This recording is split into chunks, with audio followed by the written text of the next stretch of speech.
Hey everyone, welcome to another edition of Transdimensional Realities. I'm your host, Melissa Lee, and tonight we are going to be talking to a wonderful guest who I've had the pleasure of meeting in person, is the co-host of the Paranormal Peep Show here on the Paranormal UK radio network. He's a researcher, an author of many, many books. And tonight we're going to be talking about his recent book, Modern Mysteries of the Unexplained, the most perplexing events of recent times. So we want to welcome our guest tonight, Neil Ward. Hi, Neil. How are you? Hi, Neil. Welcome to the program. Thank you very much. It's great to be on your new show, and I wish it a great success. Oh, I thank you. Thank you. Cool. And we've talked many times in the past, and you've always had some really interesting material in your books, and we're here to talk about the newest book, the Modern Mysteries of the Unexplained. So, how did you come by writing this book? And let's talk about some of the things that you were able to cover. Okay, so yeah, good question. The book actually kind of pretty much started straight off as the other one was being put in the final stages of the edit of the last one, which was True Tales of the Unexpected, which came out in November 2024, I think. Mhm. And so, literally 3 weeks after that was released, I suddenly got an email from the publisher, and they said, "Look, we've got a new book that we've lined up called Modern Mysteries. Uh, would you be interested in doing it? Because we think this is your kind of bag, as it were." So Mhm.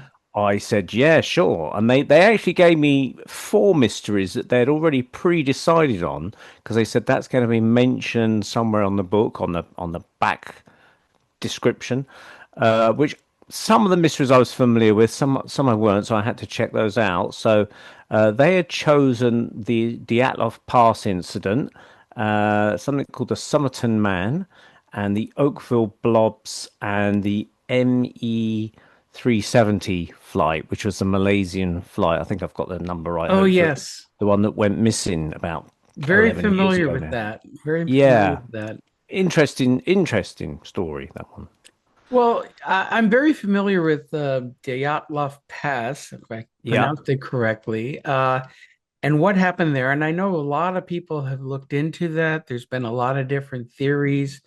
Most people seem to think that it was a type of Bigfoot or Yeti that did it. Other people think that maybe in the cold they got delusional and ran out and froze to death. But although there was evidence, I believe, of at least one of the hikers was beaten brutally and had their skull crushed, I believe.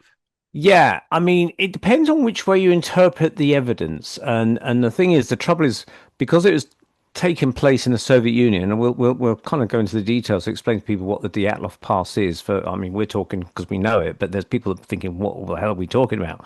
So this was a case that happened in the 1950s. I think it's 1959, and it Mhm. concerned something like nine young Russian students that were doing a kind of ski hike exercise to achieve a certain grade of achievement, kind of medals and certificates and things like that. And they were all experienced skiers, and they were going out in January out into the Ural Mountains, which is going to be pretty damn cold out there at that time of year, to be honest. And but they're all experienced skiers. They're led by a young guy who's 23. I might have got his Christian name wrong, but it could be Yuri, but I may be wrong. I know that one of them was called Yuri, Mhm. Dyatlov, who was, I think he was studying to be an engineer, but the ski thing was another kind of string to his bow, as it were. Mhm. And they all kind of went out there on trains and trucks and things like that, and, like hopping from one location to another, staying overnight at one location, meeting school kids, telling them about their adventures that were to come. And they retrieved a lot of the information from a daily diary that one of the young girls that was part of this party was keeping on a daily basis. And they also took lots of cameras. So there's a lot of evidence that they could look back on to try and work out what may have happened. And so when it came to the kind of third or fourth day in, one of the party had to turn back because he had got injuries from a previous expedition somewhere, and they weren't kind of that was causing him grief basically. So he had to abandon the party and said, "Look, I've got to go back." So because of that decision, it was a fateful decision because he was the only one out of that group that survived by going Yeah. back. And the group proceeded on for another 10 days or so. And again, the diary was being written on a daily basis. And then they heard no more from them after a certain period of time. They couldn't obviously communicate with radios, or they they were meant to kind of send a message by, I think it was telegram in those days. If they got to a certain town, they said, when we get to this town, we'll send you a telegram to their headquarters back at the college, and we'll let you know how we are. Now, the college didn't receive a telegram on the date in question, and they just assumed, well, it must be bad weather. They've been slightly delayed in getting there. But no word was reached for many days. Eventually, they decided to call out a search party, and because of the bad weather, they couldn't find them until at least February. They found some of the party out in this area, which has now been named Dyatlov Pass, named after the leader of this group. Mhm. And there's actually a great big kind of monument that marks their deaths, and it's got all their pictures on it. And they found them on this kind of mountainside. It was actually called Death Mountain. They believed they was trekking up this mountain, which is known locally as Death Mountain. So you couldn't get a more ominous kind of setting, really. And they found some were face down in the snow by a tree, a cedar tree that had just been frozen. Some of their clothes were missing. They found the tent that they're all staying in completely torn and cut from the inside. When they analysed the tent, they flew off the tent to get forensic analysis on it. And it wasn't till about 3 months later, as the snow began to thaw, that the locals managed to find what they believed could be disturbances in the snow as it melted.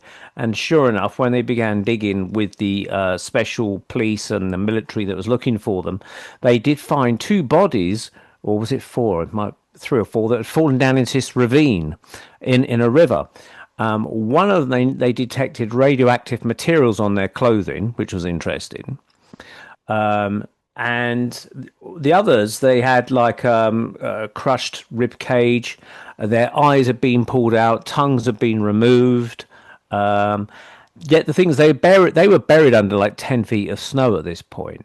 So there's speculation that what caused all those injuries was it animals like scavenger animals that were eating the corpses, but how could they do that if they're under 10 feet of snow? Maybe they ate the eyes and the tongue before the thing collapsed into the ravine. But it looked like they were trying to build a camp or something, and this thing had just collapsed. But it could be that the snow had fallen on them as well, causing their chest to get crushed and things. But some of them had their whole skin removed off their skull. If you go on the internet, you can find these pictures. They are quite disturbing. So I'd recommend that those are of a nervous disposition, maybe not to venture too closely into that. But it was the fact that the deaths were covered up by the Soviet authorities at the time. And it's only when the Berlin Wall collapsed in 1989 did this story of these nine missing skiers sort of come to light. And the prosecutor involved in the case, who was a guy that was essentially he was the lead policeman on the case. He was told to keep quiet about a lot of that sort of stuff, and he was pretty sure that it could have been involved with a UFO. He think that a lot of them have been shot by what he termed a death ray from a UFO because their cameras revealed photographs. Certainly, the last shots revealed strange lights in the sky, which I'd could have never been heard a of that. yeah, I mean they did admit some years later the Soviet military were testing out what they call parachute mines, which are these mines that get launched from aeroplanes or fired from rockets or something. They come down on a parachute and they explode near the enemy or something as they're coming down on a parachute. So that could explain potentially the lights that they had photographed. They didn't want to admit that they were maybe dropping these bombs in that area because they shouldn't have been doing it. But obviously, if this group of hikers had gone off course anyway, they were probably in the wrong place at the wrong time. So that was one potential explanation. But then the other explanation is, well, what's causing this radiation on some of the clothes, you see? Now, it did turn out one of the explanations given to kind of explain that was that one of the party did work or had some association with a Russian atomic kind of factory or place where they were dealing with atomic and nuclear stuff. So that might explain some of the radiation. The important thing to note is that a lot of the clothes were that are found on these bodies were not actually their clothes, but they were taken from the other dead bodies. So, as some died of frostbite, they would take their clothes off to keep for themselves, to keep them warm. So, they were really, a lot of them were freezing to death, basically. But when they held the funerals of these people, lots of eyewitnesses said that the color of the skin of the corpses, when they were allowed to view them, didn't look right. They just didn't look like proper corpses. And so again, that raised an anomaly with people about what possibly could have caused that. So um, and again, you mentioned a Yeti or a Bigfoot. They did sight a kind of creature or some shadowy figure through the trees, which they did take a photograph of, but you can't really discern who it is or what it is exactly. It does look humanoid from a distance of maybe 100 meters away or so. And one of the young girls in her diary had written a kind of a jokey thing to say that we might even encounter the Yeti out here. Who knows, kind of thing, you know. So there's lots of things there to kind of chew over and sort of think, well, what did kill these people? You see. See, I am unfamiliar with the parts of the story about the bodies found in the ravine, missing eyes and tongue, or the switching of clothes, radiation. That's all news to me. Shows you how I should have researched it more. But it's a fascinating case either way because there's so many different elements from different explanations. I had always just assumed it was a Yeti Bigfoot attack, but now I'm starting to change that opinion. Seems like Yeah. there was a lot more going on.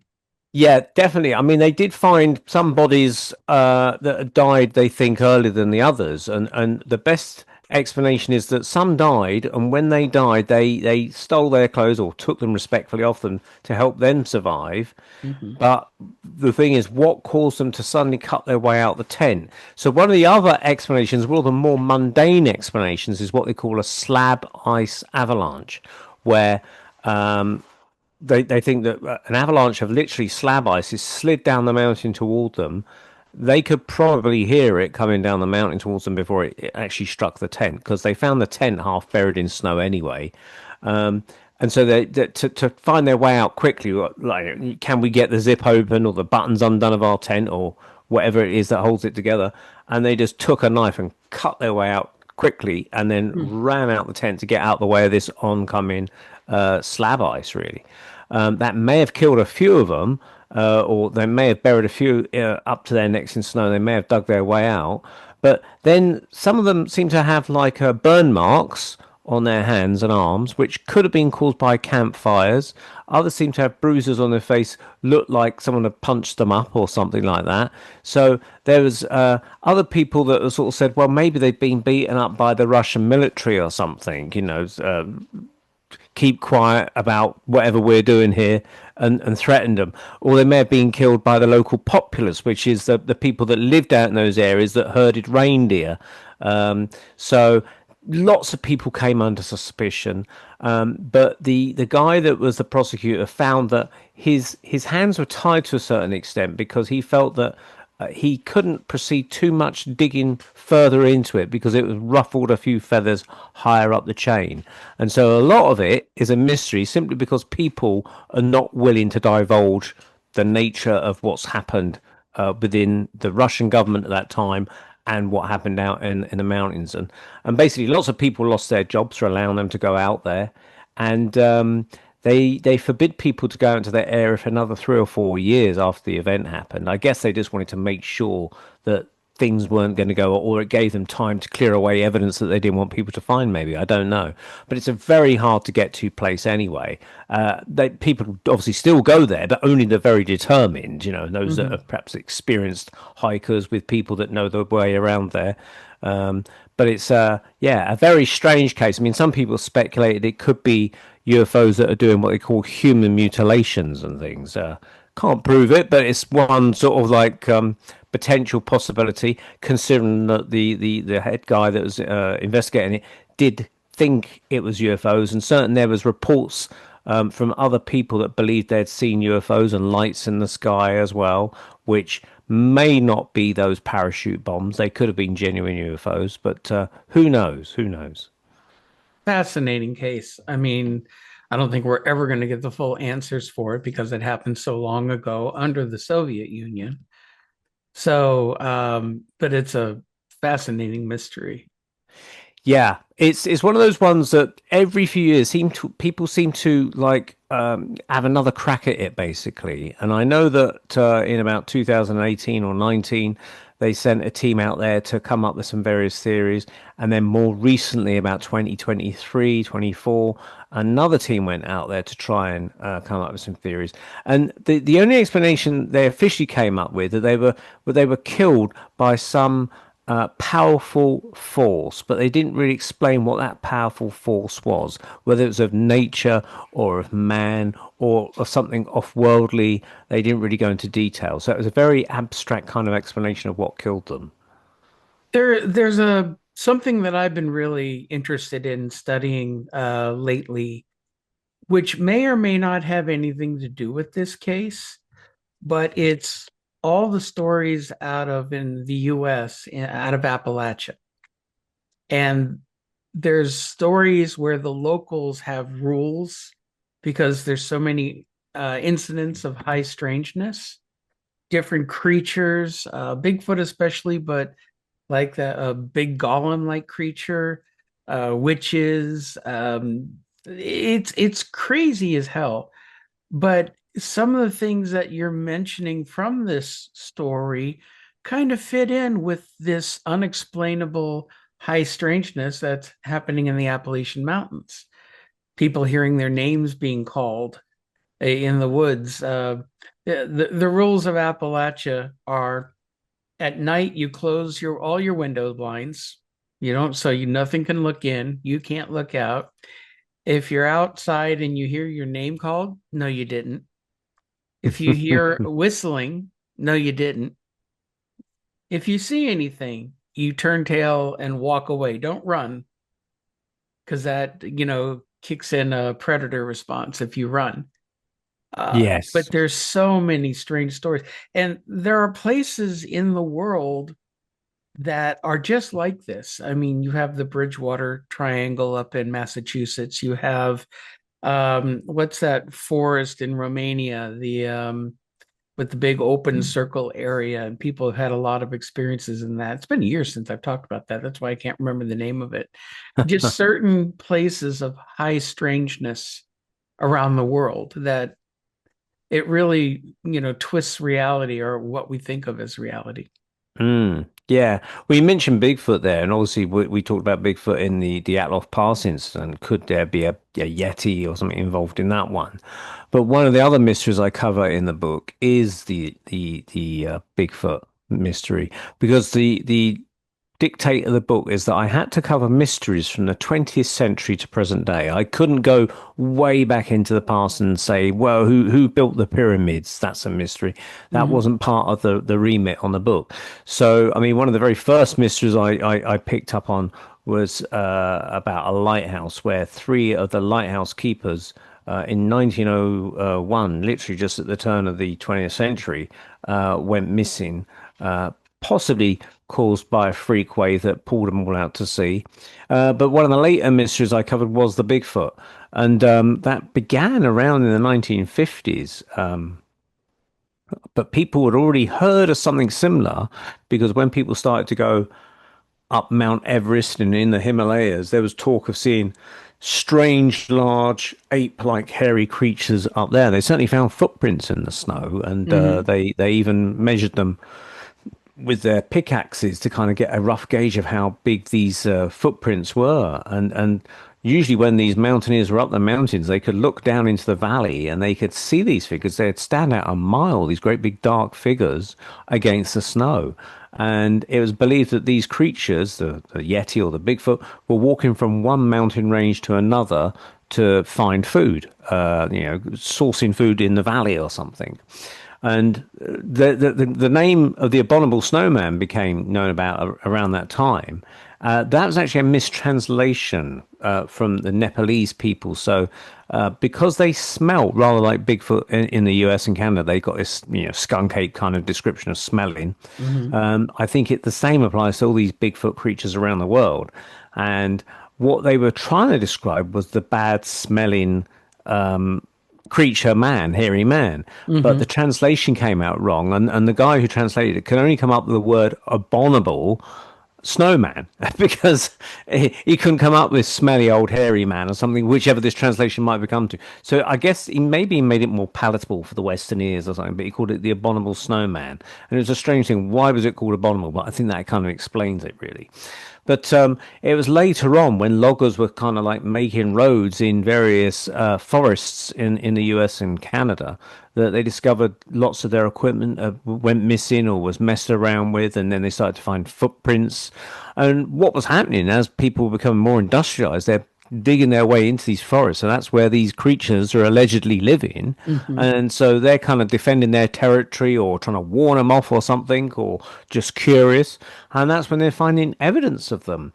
And so the mystery of the Bigfoot really started from there, and that's when people that had actually gone into the forest years before as single gold prospectors who had encounters, they would read about these articles in these magazines some 30 or 40 years later and said, well, I've seen these things, but 30 or 40 years ago, in Right. 1915 or 1920, Albert Ostman being a case point of that's what brought him forward because he saw a magazine article about the Bigfoot. And so he stepped forward and says, well, I've seen one too, but it was in 1926. And that's where he encountered a family of Bigfoot and he stayed with them for like 6 days. Not voluntary, I would add. He was kept prisoner. And he managed to escape after he managed to persuade the old man Bigfoot to try some of his snuff. And once he was distracted by the powerful smell of snuff up his nostrils, that's when he grabbed his gun and ran the hell out of there, he said. Well, that's a very famous case. I remember reading about that many years ago. And the same year, there was the other case up around Mount St. Helens in an area what would later be called Ape Canyon, where these miners were working and they had a little cabin. And one day, one of them saw what was probably a Bigfoot type creature and they shot it and the creature fell into the canyon dead. And that's how it got the name Ape Canyon. But then that night, they were attacked all night long by several of these creatures trying to break in to get at them in this cabin. They were bounding at the door, which they barricaded. They were trying to come through the roof. They were kept shooting at them. It was a really hairy, pardon the pun, experience. And the next morning, they finally were able to get out of there. The creatures retreated, but there's all these big boulders and rocks all around the cabin, and they got Wow. out of there. So, but yeah, that happened the same year as Albert Ostman's experience.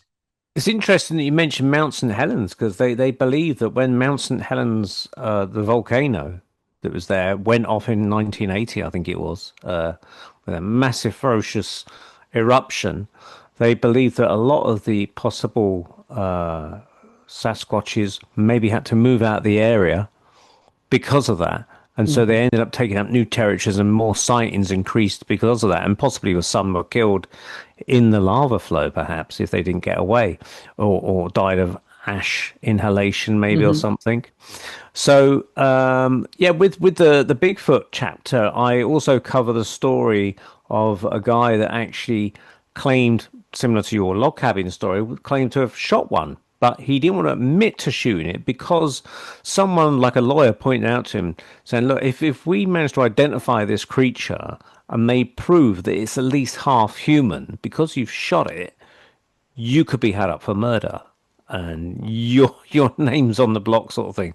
So he would kind of allude to it being shot, but he would not admit to actually shooting it.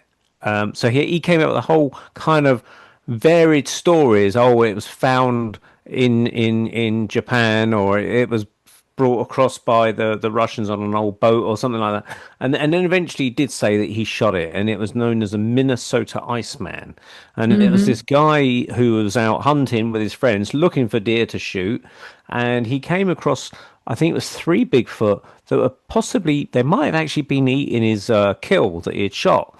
And he went up to them, and then one of them leapt up in the air towards him or something, and so he just shot, I presume, instinctively for defense, and the others, they must have run off because he doesn't really mention them. But he shot it, and he was shocked.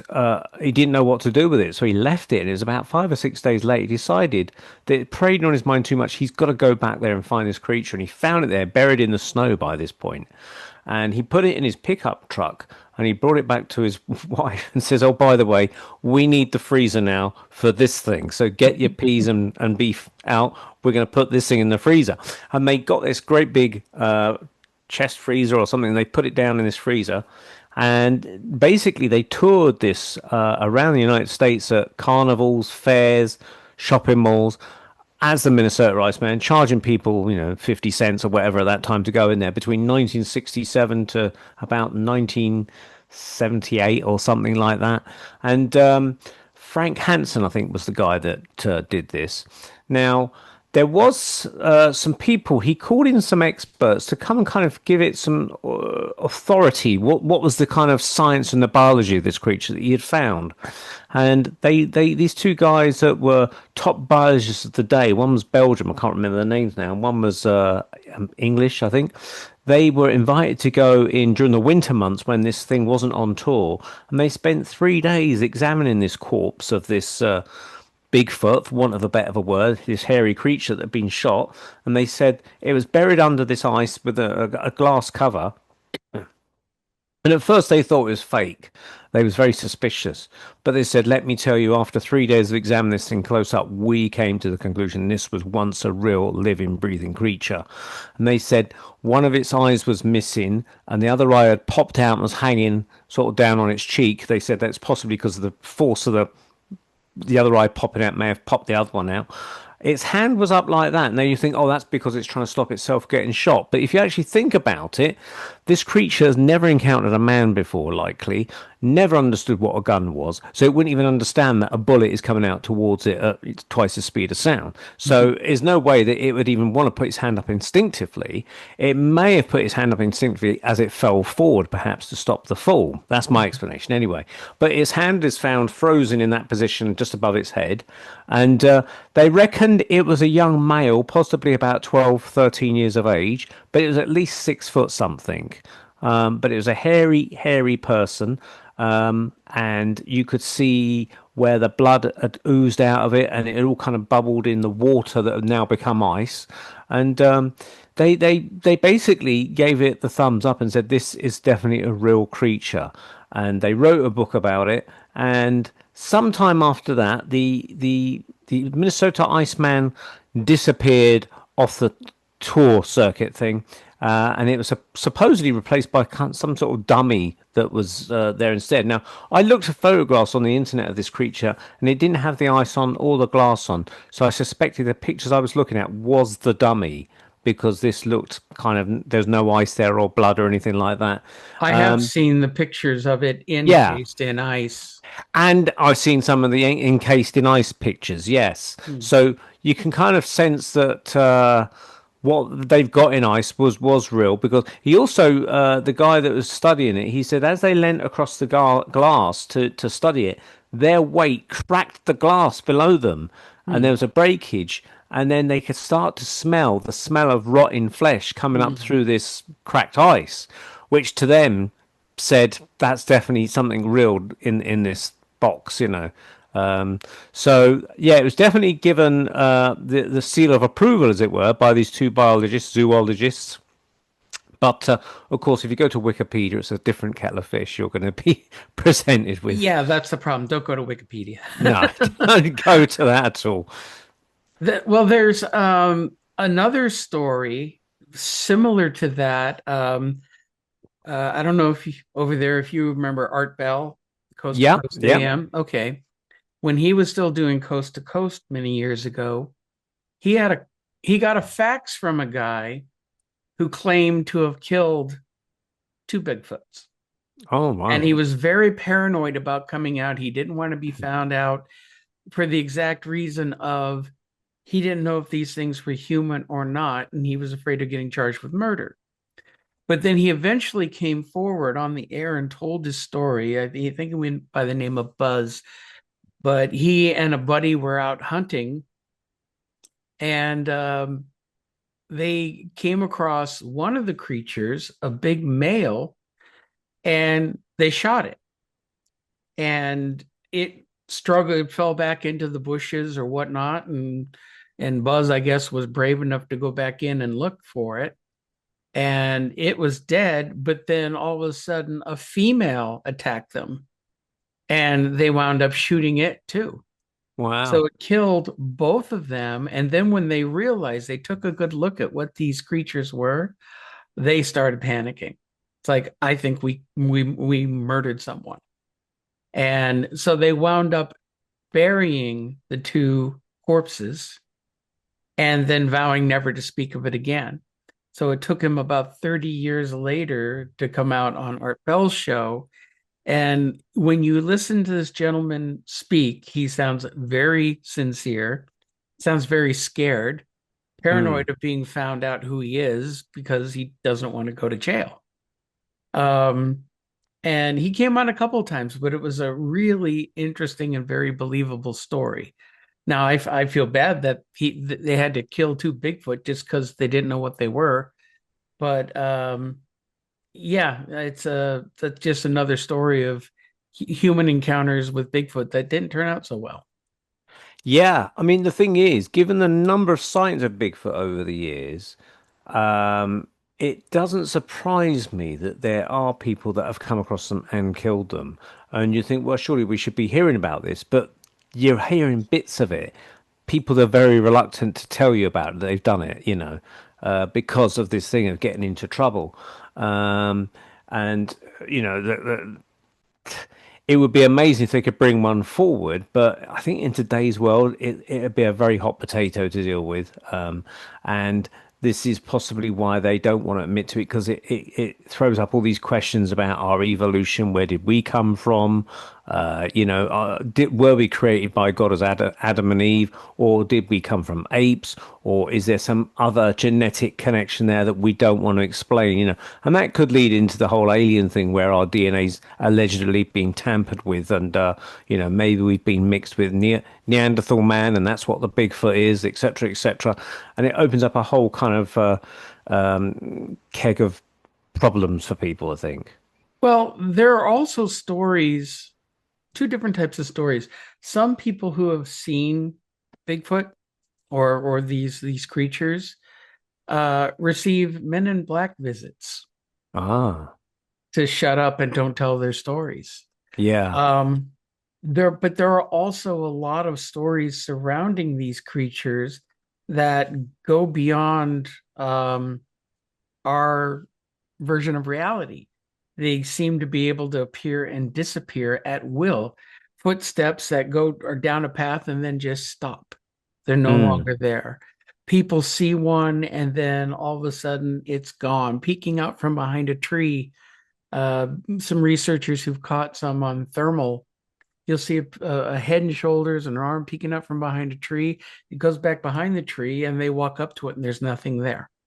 Mm. So Mm. there's a lot of, there's also stories of Bigfoots being seen with UFOs and Yeah. things like that. But yeah, there's a very interdimensional quality that seems to be surrounding these creatures, at least from a lot of the stories that people have told. Yes, that's right. It seems there's lots of people that are into the zoology sort of stuff, the cryptozoology. They won't entertain the idea of Bigfoot coming out of a UFO or anything like that. Whereas I'm open to the whole idea if they come out of UFOs. I mean, it could be that there could be two types. There's the natural ones that we have on our Earth, and Mhm. then one that could be domesticated that are then put to use by ET or whoever. There was an encounter. I never mentioned this in the book, but I've done this in a presentation. There was an encounter by an Italian guy that was traveling late at night through the mountains of Italy. He was on his way to stay at his aunt's house, who owned a hotel, I think, and he was on his way to her. But because of the snowy weather, he had to pull over and just, wait it out during the night. But he saw this glowing disc craft down in the valley, so he walked down towards to take a closer look. And a robot type creature was outside the craft, and then down this shaft of light or a lift or something appeared a alien with cat-like eyes, and he started to speak to him. And he spoke to him about many, many things. But one of the things he mentioned was that on their planet, or wherever he came from, they have ape-like creatures that do their menial tasks for them.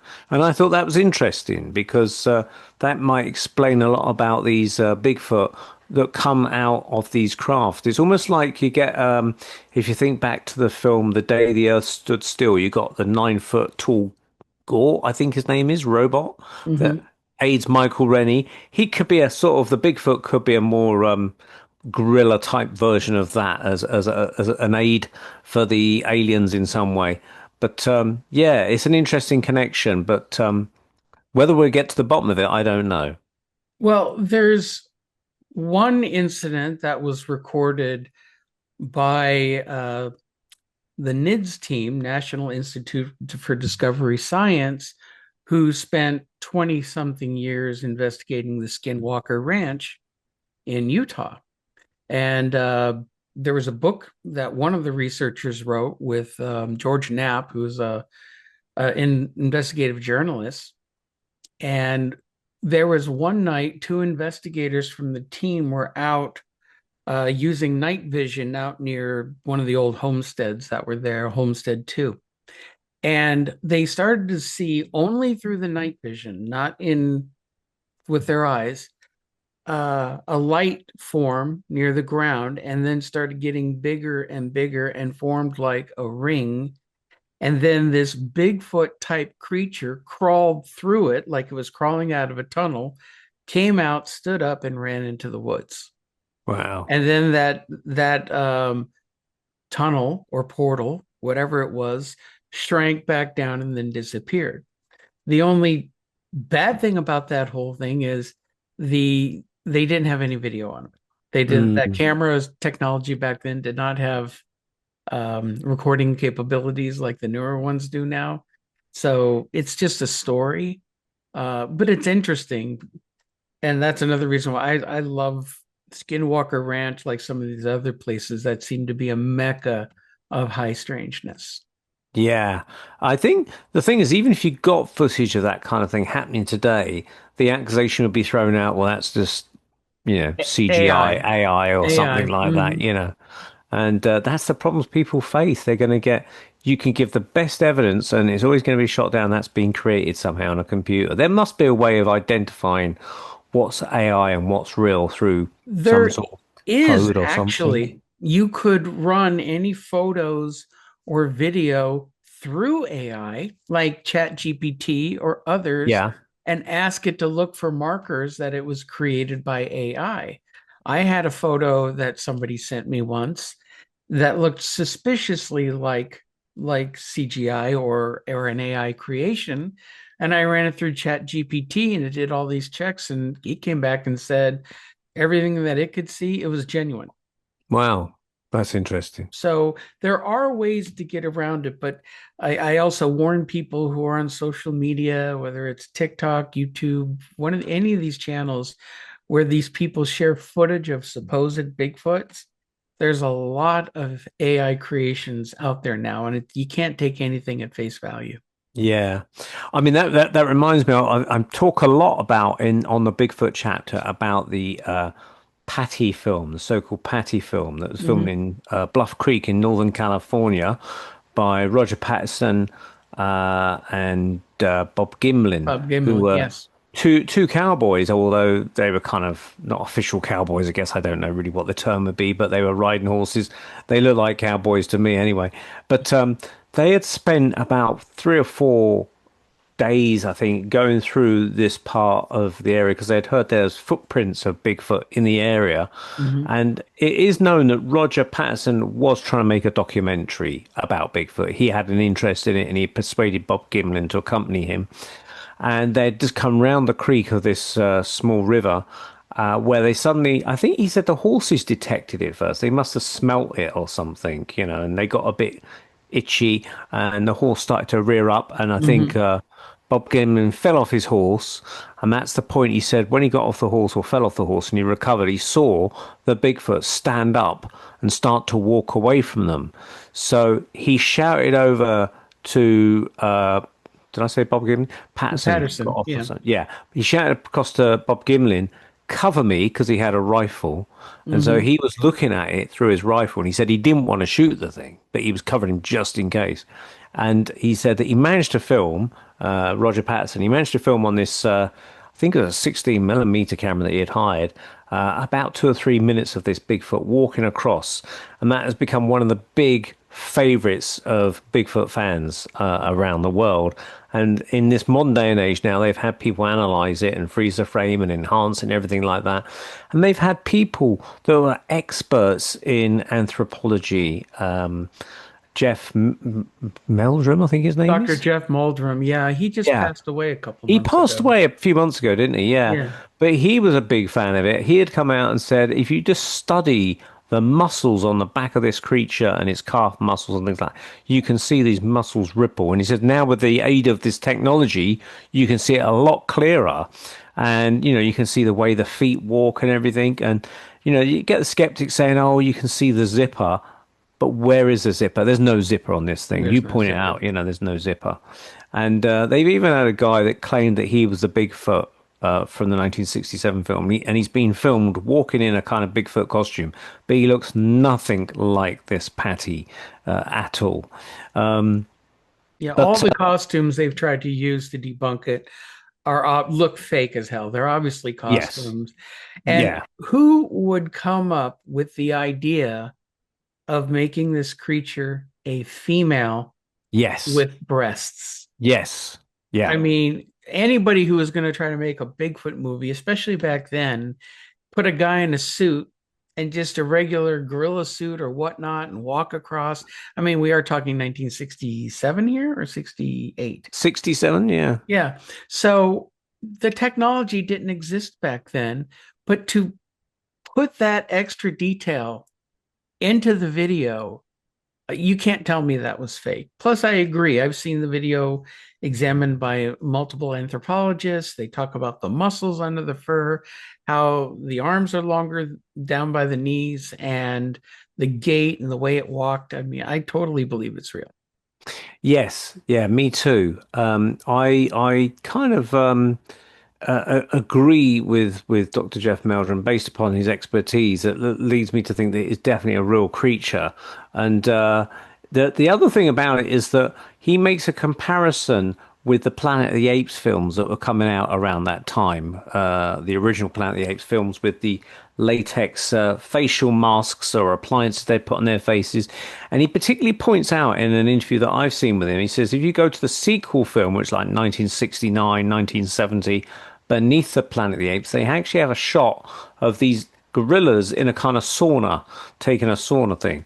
And he said these things just look like great big furry kind of fur coats sitting on them. It says they look like big furry Pillsbury Doughboys. Mhm. They're terrible costumes, he said. They look really awful.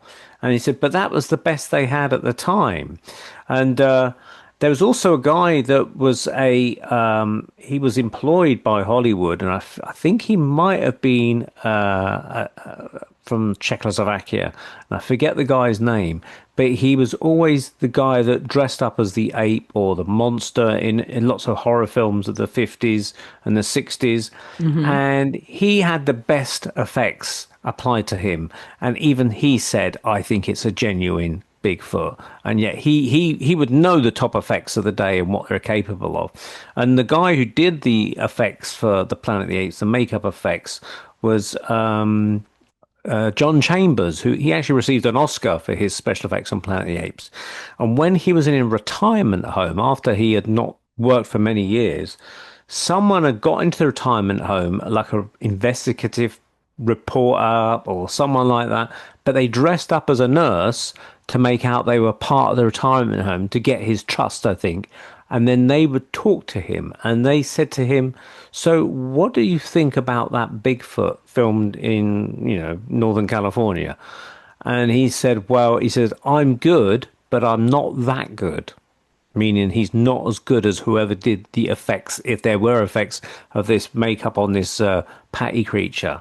And so that kind of is a strong statement to make. You've got the top guy who did all the artistry on the Planet of the Apes, and he's claiming that he can't be as good as the one that's been seen on this cine film, which was amazing, really. So there's been people that, like you say, there's many people that are trying to emulate it and they try and copy it using their footage.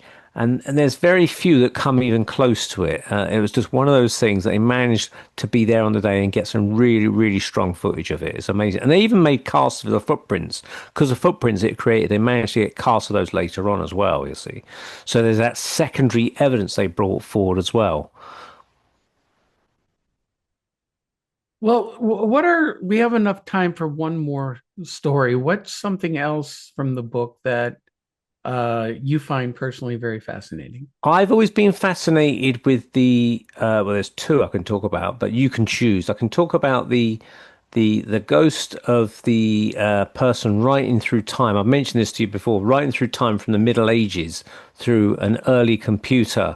They were Hmm. receiving messages. It's called the Doddleston messages. And this guy moved into a cottage.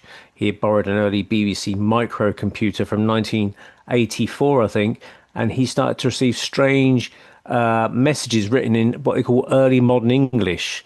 And they appear to be messages from a guy talking through time who used to live in the house some 400 years earlier or Hmm. something, which was an interesting one. So he was a teacher, this guy called Ken Webster, and he lived in there with his girlfriend who was Debbie, and she was 19 at the time, and I think Ken was probably about 30 or something. And because he was a teacher, they were just at that time bringing out the early BBC microcomputer, which had no internet connection. The internet was about 12 years away from being public, as it were. It had no modem, of course. It was literally a word processor.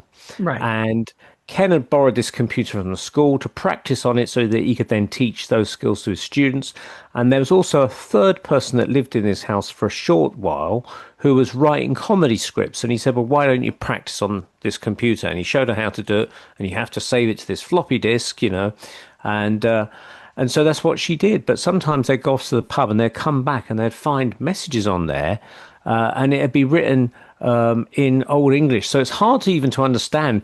We're in the book that I've read called The Vertical Plane, they print some of the messages as they were, and then they've got a sort of translation of how it would sound in today's English. Mhm. So it says, for instance, does thee have a horse?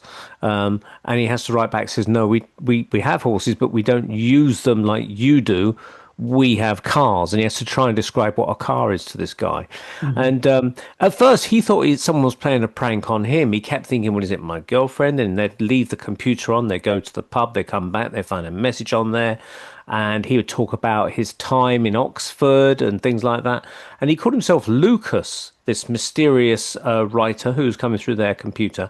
But the weird thing was, he said he could also see them. And he said, what are you doing in my house?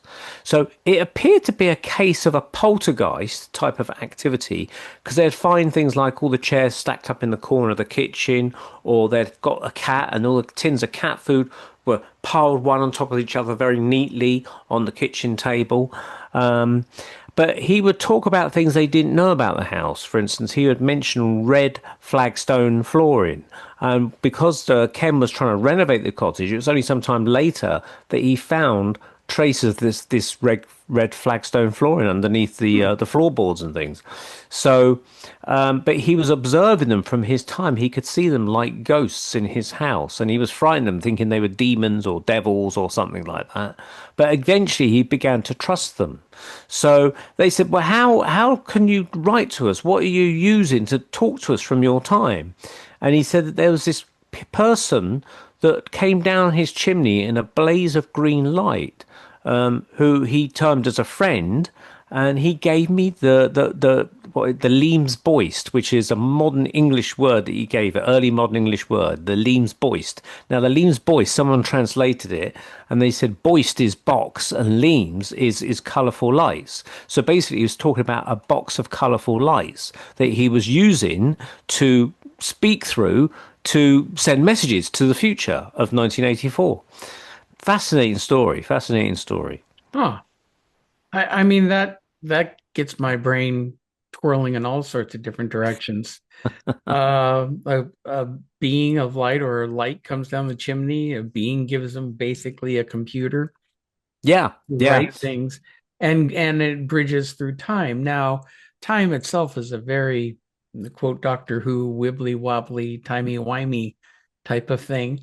Um, and there is the idea that all time is happening at once.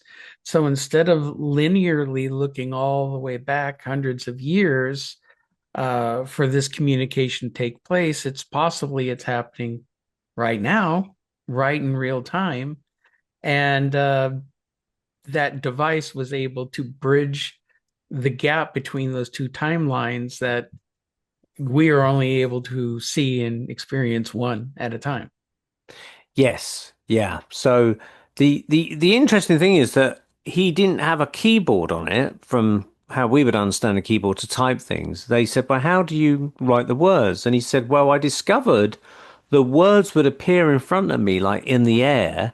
And he had a housemaid that used to do his errands for him. She was like 14.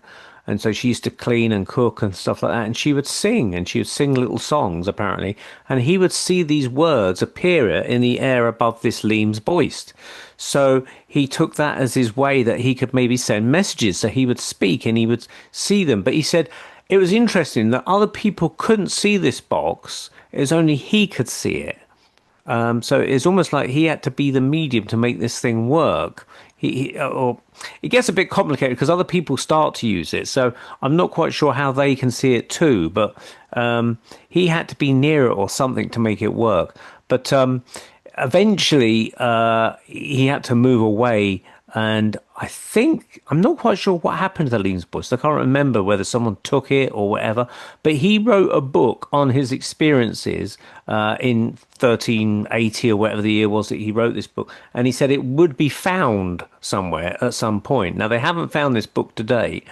But there was an angle on this story, as well as Ken Webster communicating with this being called Lucas, whose real name was Thomas. He used Lucas as an alias because he was worried about witchcraft accusations, getting into trouble, that type of thing. A bit like our caller about the Bigfoot type of thing. Right. He would use an alias, but he said there was another person in on this conversation who was from the year 2109. And so when he was originally talking to Ken Webster, who was in 1984, he said, "Oh, I am sorry, I apologize. I thought you was the person from 2109."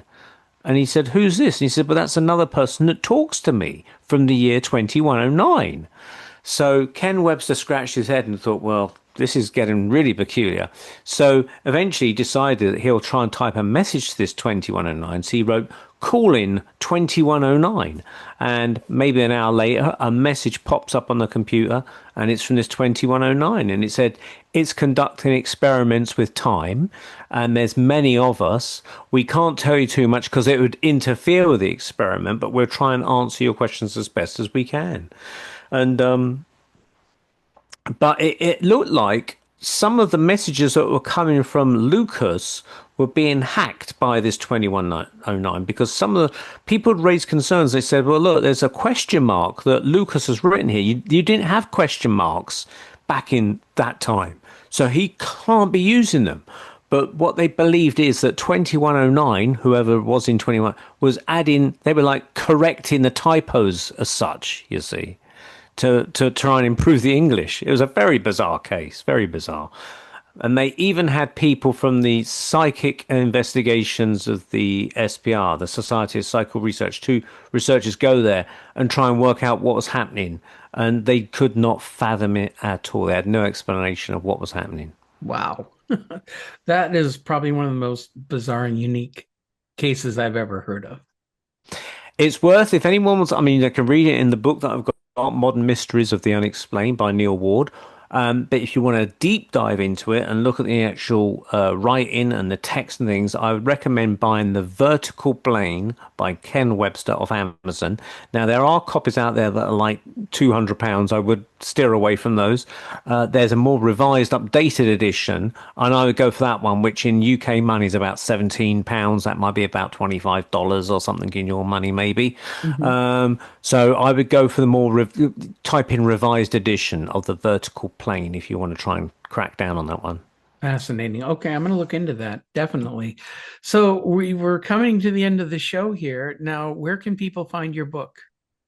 So, as I mentioned, Amazon is probably one of the most well-known places. So it's True Tales, sorry, not True Tales of the Paranormal. That's our previous book. So this is Modern Mysteries of the Unexplained, and they can find it on Amazon. It's published by Arcturus Publishing, but I guess you can buy it on all the other websites like Barnes and Noble or your local bookstore, anywhere like that. But yeah, go check it out and please leave a review if anyone does buy it. I'll be glad to have a review of it. And also, I want to tell everybody, remind them that you are the co-host of the Paranormal Peep Show, which the latest episode is coming out as we're recording this tomorrow, Thursday, the 18th. Ironically, my show will be coming out at the same time too. So uh, push everybody to your show. It's always a great one, and everyone loves it. So, but again, Neil, thank you so much for coming on and talking with me today. This has been a treat. Thank you very much. And may I take this opportunity to wish you and all your family and friends a great Christmas holiday. And to all the listeners on the Paranormal UK Radio Network, also enjoy yourselves and stay safe. Thanks for listening. Okay. Well, that was certainly an interesting interview with Neil. Neil's a good friend. I've known him a long time, and his show, Paranormal Peep Show, is airing the third Thursday of every month here on the Paranormal UK Radio Network. So until next time, just FYI, we will not be having a show next week because of Christmas, but I am going to have a show ready for New Year's. And so once everybody wakes up and starts getting over their hangovers, they have a new transdimensional reality show to watch, which is going to be a show solely dedicated to ghosts and ghost investigations. So until then, thank you for watching and listening here on the Paranormal UK Radio Network. Be good humans, and we'll talk to you soon. Bye bye.